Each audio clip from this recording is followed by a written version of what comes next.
State banker 70तम प्रतिष्ठा दिवस और रथयात्रा उपलक्षे स्टेट बैंक आंचलिक क्षेत्र पुरी और पुरी जिला स्वेच्छासेवी अनुष्ठान द बेल मिलित आनुकूल्य स्टेट बैंक हॉलिडे होम ठारे एक मेगा रक्तदान शिविर अनुष्ठित हो जाएगी। रक्तदान शिविर को पुरी जिला अतिरिक्त जिलापाल शरद चंद्र महापात्र मुख्य अतिथि भाव में जोगदे उद्घाटन करी बिंदुए रक्त सिंधुए जीवन को बचाई पारे बोली रक्तदाता को भय नक समस्ते रक्तदान पर आगे आसवा आवश्यक बोली वक्तव्य कहते।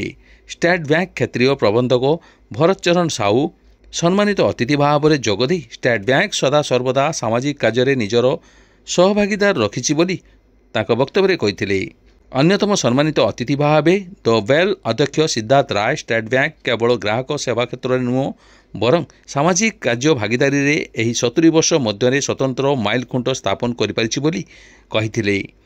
अवसर में स्टेट बैंक मुख्य प्रबंधक हृषिकेश त्रिपाठी पुरी आंचलिक कार्यालय मानव संबल प्रबंधक जितेंद्र नायक मुख्य प्रबंधक काशीनाथ दास उप प्रबंधक प्रशासन प्रताप कुमार जेना प्रबंधक राजेश कुमार साहू प्रमुख समस्त रक्तदाता को स्टेट बैंक तरफ उपहार और सर्टिफिकेट प्रदान करते। रक्तदान शिविर स्टेट बैंक वरिष्ठ अधिकारी सहित बेल स्वेच्छासेवी माने परिचालना करते।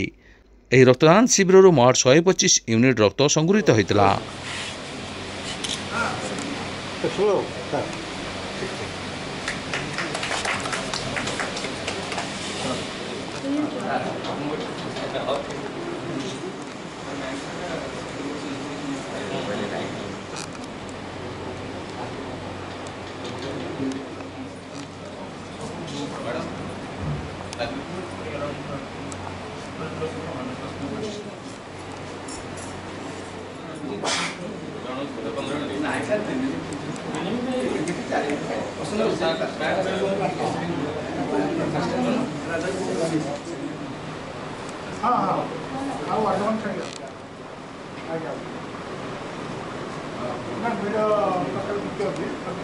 ଆଜ୍ଞା ଦେଖନ୍ତୁ